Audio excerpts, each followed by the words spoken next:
Langit dan bumi menjadi saksi bisu akan sebuah kisah penciptaan yang agung, manusia pertama yang mulia, yang diciptakan dengan kasih dan kebijaksanaan Allah Subhanahu wa Ta'ala.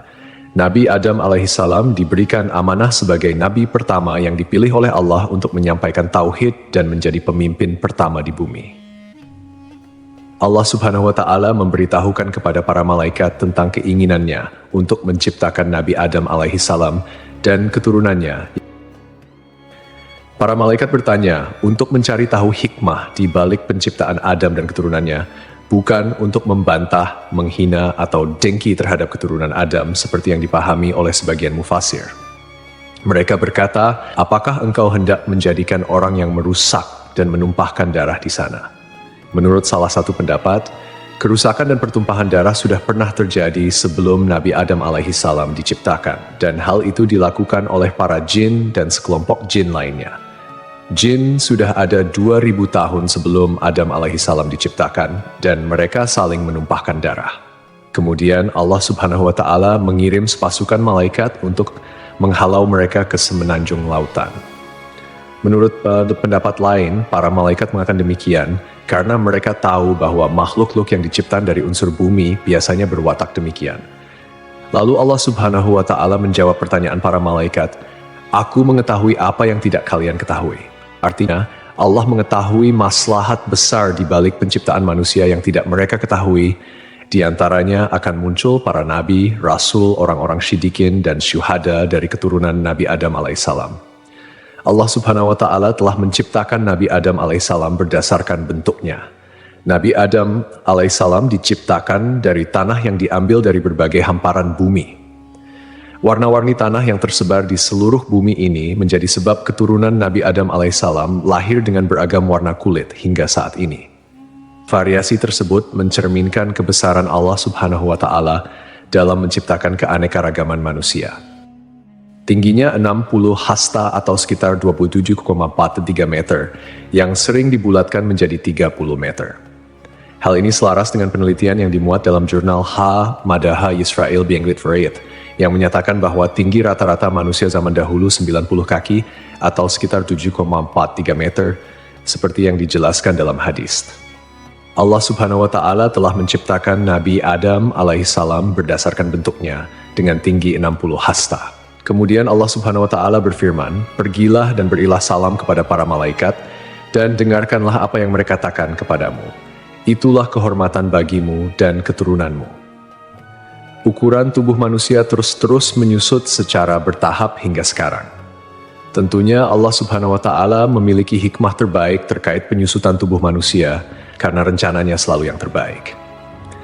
Meski manusia saat ini tidak memiliki postur tubuh setinggi Nabi Adam alaihissalam, Rasulullah Shallallahu alaihi wasallam menyampaikan kabar bahwa penghuni surga nantinya akan memiliki postur tubuh yang serupa dengan nenek moyang mereka, yaitu Nabi Adam alaihissalam.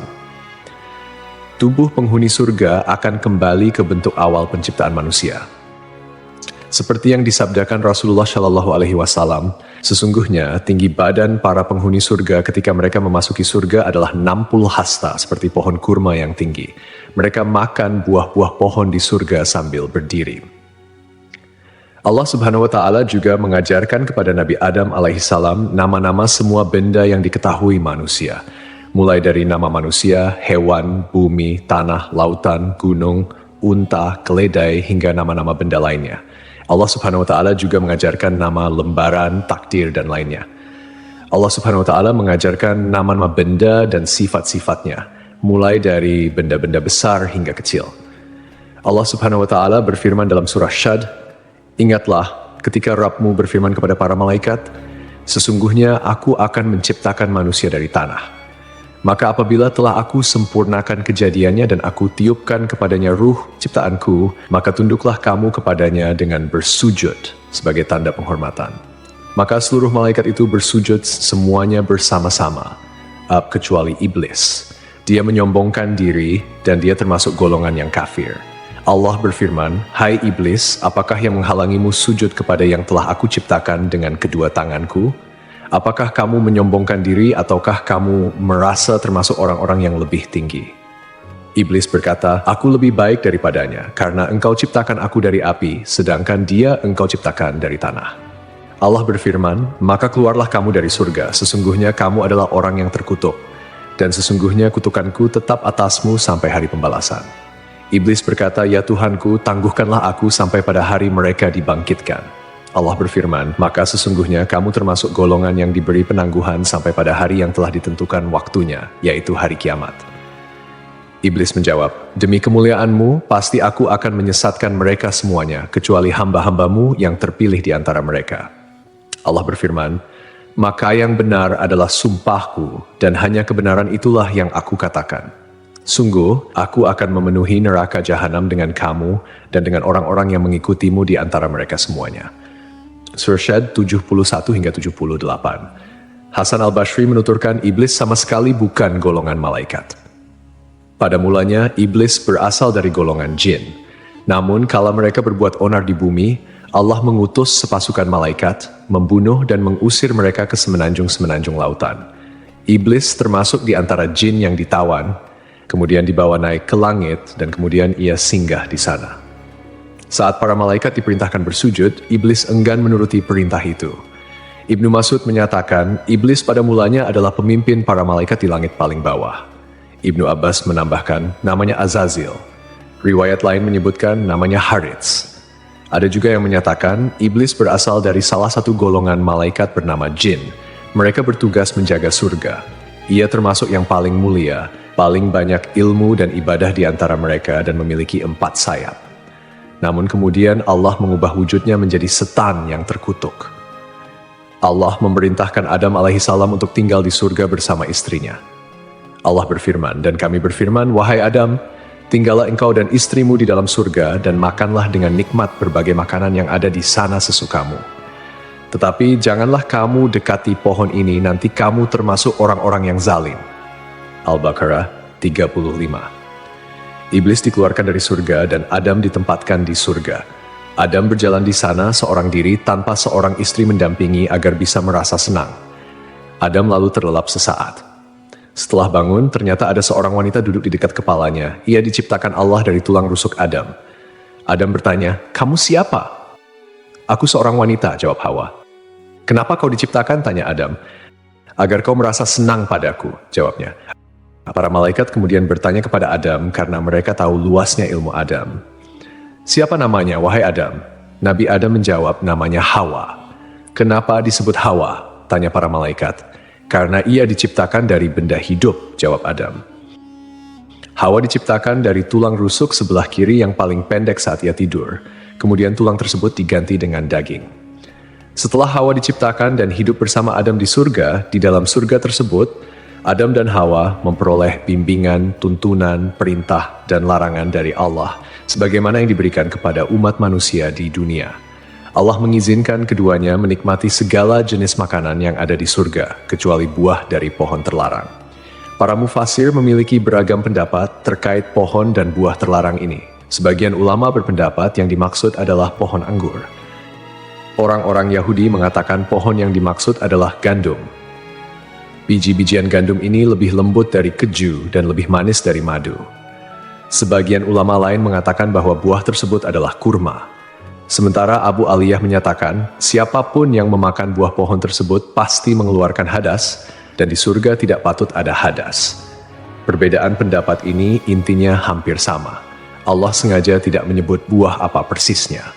Andai ada maslahat di balik penyebutan nama buah yang dimaksud, tentu sudah Allah sebutkan, sama seperti hal-hal lain yang tidak disebutkan namanya dalam Al-Quran. Lalu iblis berusaha mengeluarkan Adam alaihissalam karena iri dengan kemuliaan yang diberikan oleh Allah kepadanya. Tipu daya berupa bujukan dan rayuan dilakukan oleh iblis agar dapat mengeluarkan keduanya dari surga. Iblis membisikkan pikiran jahat dan berkata kepada Adam, "Wahai Adam, maukah aku tunjukkan kepadamu pohon keabadian dan kerajaan yang tidak akan binasa? Rabbmu hanya melarang kamu berdua mendekati pohon ini dan melarang kalian berdua memakan buah ini, tidak lain agar kalian berdua tidak menjadi malaikat atau kekal selamanya di surga." Artinya, jika kalian berdua memakan buah itu, kalian berdua menjadi malaikat atau kekal selamanya di surga. Dan setan bersumpah kepada keduanya, "Sesungguhnya aku ini benar-benar termasuk para penasehat." Setan membujuk mereka dengan tipu daya. Hawa lebih dulu memakan buah pohon tersebut, dan dialah yang menyebabkan Adam memakannya. Andai saja Hawa tidak mengkhianati suaminya, Adam tidak akan memakan buah pohon terlarang tersebut. Ketika mereka mencicipi buah pohon itu, tampaklah oleh mereka auratnya. Saat itu kedua mata Adam dan Hawa terbelalak dan keduanya mengetahui bahwa mereka telanjang. Kemudian keduanya mencari dedaunan buah tin lalu mereka gunakan sebagai untuk menutupi aurat mereka. Rasulullah bersabda, "Sungguh Allah menciptakan Adam, lelaki berbadan jangkung, berambut lebat, seakan-akan pohon kurma menjulang tinggi. Saat memakan buah pohon, pakaiannya terlepas dan bagian pertama yang terlihat adalah auratnya." Saat melihat auratnya, Adam berlari di surga. Allah memerintahkan dua malaikat untuk mengeluarkan Adam dan Hawa dari dekatnya. Jibril kemudian melepas tiara dari kepala Adam dan Mikail melepas mahkota dari keningnya. Dahan sebuah pohon kemudian mengait hingga Adam mengira hukuman disegerakan untuknya.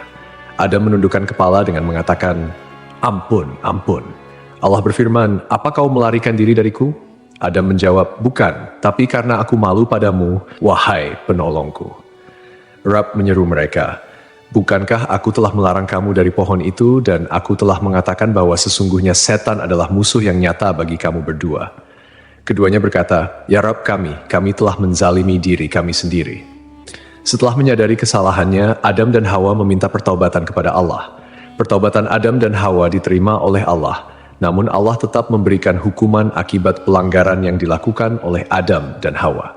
Keduanya dikeluarkan dari surga dan diturunkan ke bumi. "Turunlah kalian dari surga menuju bumi, dan kalian akan menjadi musuh satu sama lain. Kalian akan memiliki tempat tinggal di bumi sampai batas waktu tertentu." 24 hingga 25. Rasulullah bersabda, "Hari terbaik yang matahari terbit pada hari itu adalah hari Jumat. Pada hari itu Adam diciptakan, pada hari itu ia dimasukkan ke surga, dan pada hari itu ia dikeluarkan darinya."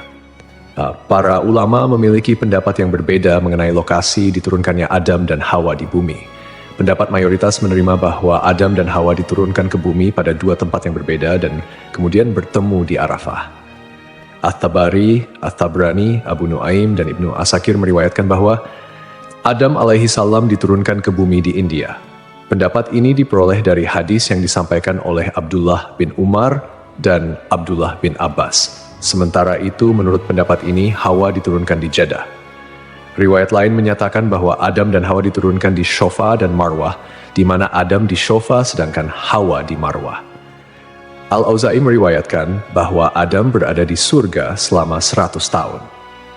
Riwayat lain menyebutkan 60 tahun, menangisi surga selama 70 tahun, menangisi kesalahannya selama 70 tahun, dan menangisi anaknya yang dibunuh selama 40 tahun. Jika memang benar hari di mana Adam diciptakan dan dikeluarkan dari surga, sama seperti hari Jumat dalam ukuran dunia, pendapat ini masih perlu dikaji lebih jauh. Dan jika Adam dikeluarkan dari surga pada hari yang berbeda dengan hari ia diciptakan, atau kita katakan bahwa ukuran hari tersebut adalah sama seperti 6.000 tahun untuk ukuran hari-hari dunia, seperti yang diriwayatkan dari Ibnu Abbas, Mujahid, Dahak, dan dipilih Ibnu Jarir, berarti Adam berada di surga dalam jangka waktu yang sangat lama. Ibnu Jarir menjelaskan seperti diketahui, Adam diciptakan pada saat terakhir hari Jumat, yang mana sesaatnya adalah selama 83 tahun dan 4 bulan.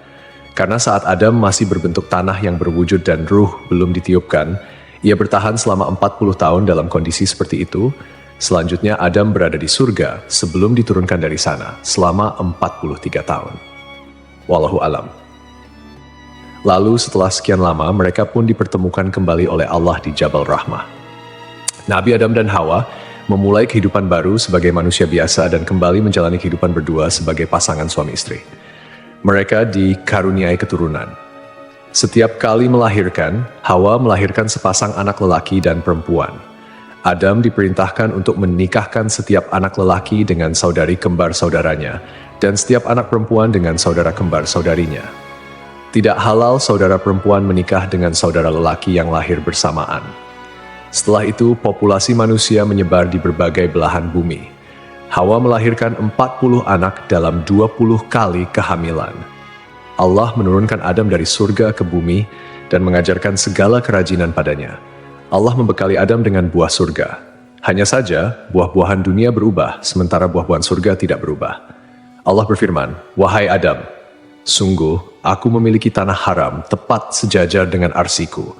Maka pergilah lalu bangunkan sebuah rumah untukku di sana. Lalu kelilingilah rumah itu seperti para malaikat mengelilingi arsiku." Allah kemudian mengutus seorang malaikat kepada Adam, memberitahukan tempatnya, mengajarkan manasik-manasik padanya, dan menyampaikan padanya bahwa setiap ayunan langkah kaki Adam menjadi ibadah yang mendekatkan diri padanya setelah itu. Diriwayatkan pula dari Ibnu Abbas, makanan pertama yang dimakan Adam di bumi berawal dari Jibril. Jibril datang dengan membawa 7 biji gandum. Adam bertanya, "Apa ini?" Jibril menjawab, "Ini adalah pohon yang dilarang untuk kau makan, lalu kau makan." "Apa yang harus aku lakukan dengan biji-bijian itu?" tanya Adam. "Tanamlah di bumi," jawab Jibril. Adam kemudian menanam biji-bijian gandum tersebut. Berat setiap bijinya lebih dari berat 100.000 biji gandum dunia. Gandum kemudian tumbuh, Adam lalu memanennya. Setelah itu, Adam memisahkan kulit dan isi biji gandum, kemudian menampi. Setelah itu, ia tumbuk, membuat adonan, dan ia jadikan roti. Kemudian, setelah melalui jerih payah yang cukup melelahkan, Adam alaihissalam pun memakannya. Pakaian pertama Adam alaihissalam dan Hawa berasal dari bulu domba. Adam menggerus bulu-bulu domba lalu ia tenun dan dibuat jubah untuk ia kenakan, serta baju panjang dan kerudung untuk Hawa. Setelah bertemu dan kembali menjalani kehidupan berdua sebagai pasangan suami istri, mereka dikaruniai keturunan. Saat itu, setiap kali Hawa melahirkan, akan selalu lahir anak kembar laki-laki dan perempuan. Kelahiran anak kembar pertama diberi nama Kabil dan Iklima. Kemudian kelahiran anak kembar kedua diberi nama Habil dan Labuda.